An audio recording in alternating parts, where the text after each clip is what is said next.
Scholarship application essays carry a ton of weight when it comes to choosing a winner. Even if your student meets all the criteria perfectly, there will be other applicants that can do the same. And so, how do we stand out?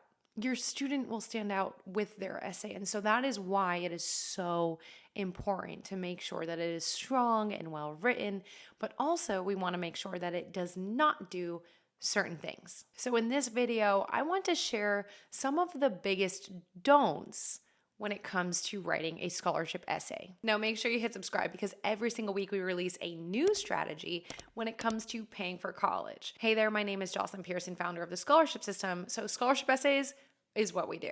We focus on how to help families secure scholarships to help pay for college. And in fact, our families have secured well over $10.5 million to date. In fact, the most recent month, they got over $155,000 only in a matter of 30 days. So we've seen quite a few essays and we've seen quite a few mistakes. And so that's why we want to help you and your student avoid those.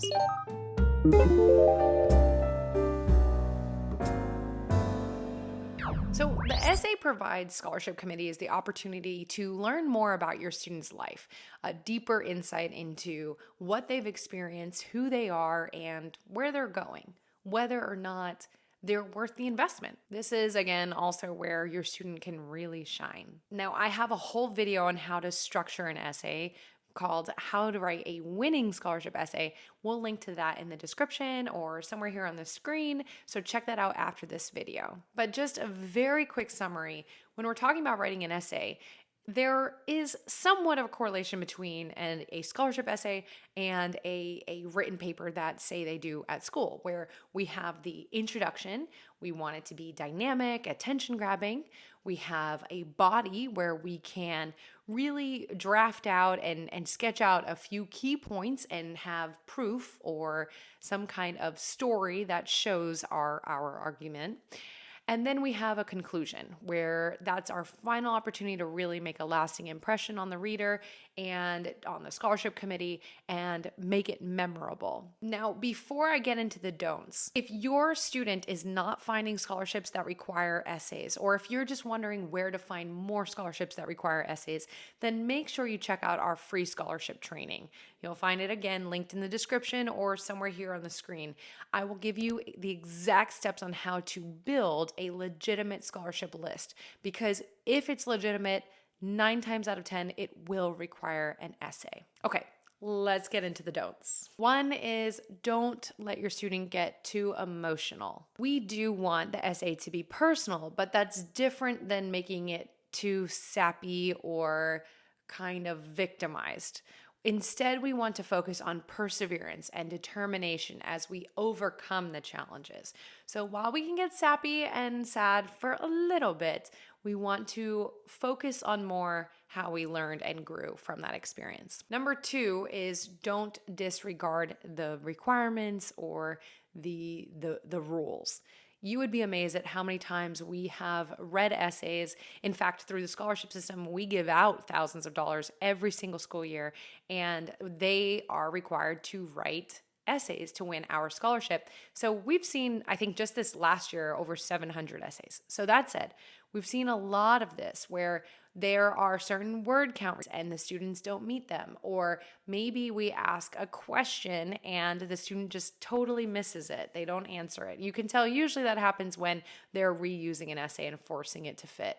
Or maybe we ask for one example of something and the student just goes on and on with a million examples. So paying attention to that topic, paying attention to that word count, and then most importantly, paying attention to that deadline. So missing the deadline is a sure way for a student to have their application thrown out. And I would hate for them to focus on and spend so much time writing an amazing scholarship essay just for it not to even be considered because they simply missed the deadline.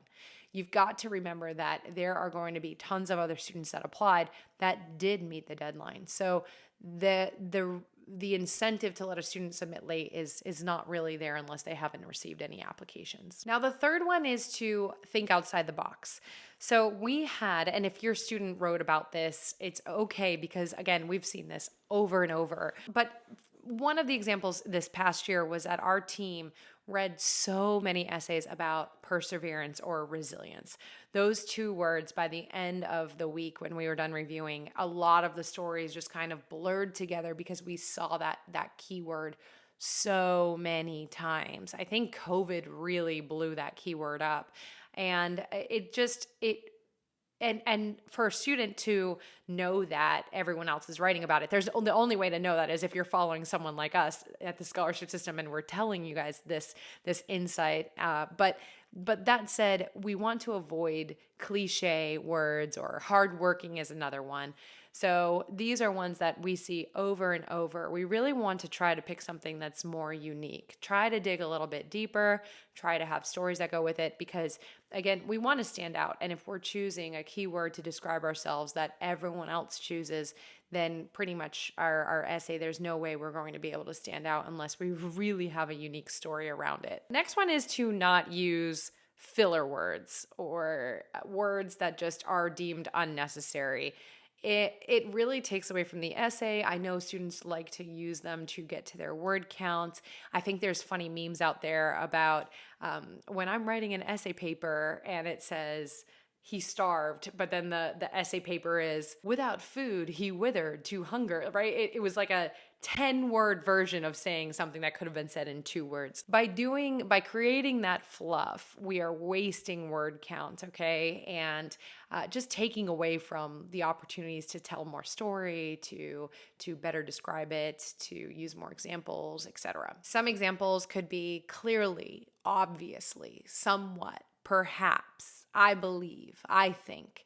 These are words that really, if you removed those from the essay would still continue on just fine. Another one that falls into this, or another category, could be transitional words.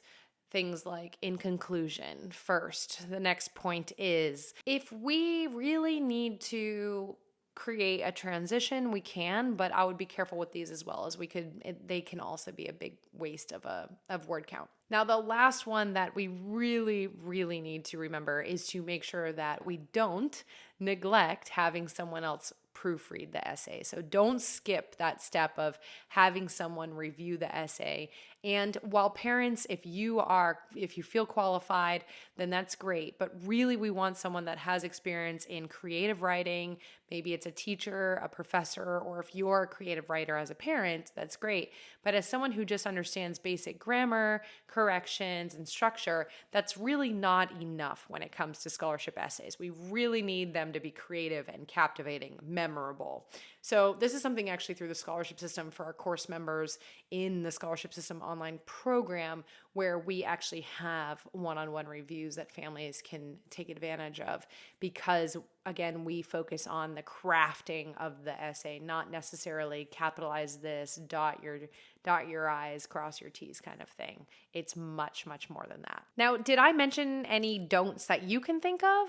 If so, comment below. What do you think are some essay don'ts that come to mind? I would love to see what your family has found to not be helpful or to sabotage your students' chances of winning. Comment below with those. Now, we are linking to an amazing resource from our blog in the description, and it is scholarship essay examples that won money. So if you want to check out actual essays that have done well, you can check out that resource. Again, all of the free resources I mentioned are linked in the description, including that free training where you can learn exactly how to build a legitimate scholarship list with your student. So that said, essay writing, it's time consuming, but if we put the time up front to write a well-written, compelling, strong essay, then we can often reuse it with just minor tweaks. So really, the amount of time and effort we put up front, we benefit from it every application thereafter usually.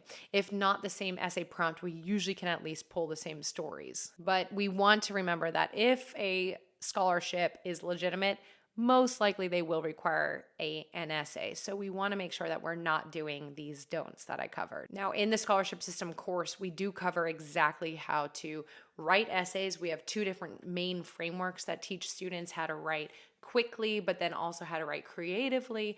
We also we have a specific lesson on how to reuse essays, what tweaks to watch for, and how to make sure that we don't get caught, kind of thing. So that's all inside the scholarship system course. So you can learn more about that at the free training. Also, don't forget to hit subscribe. I'll see you in the next video.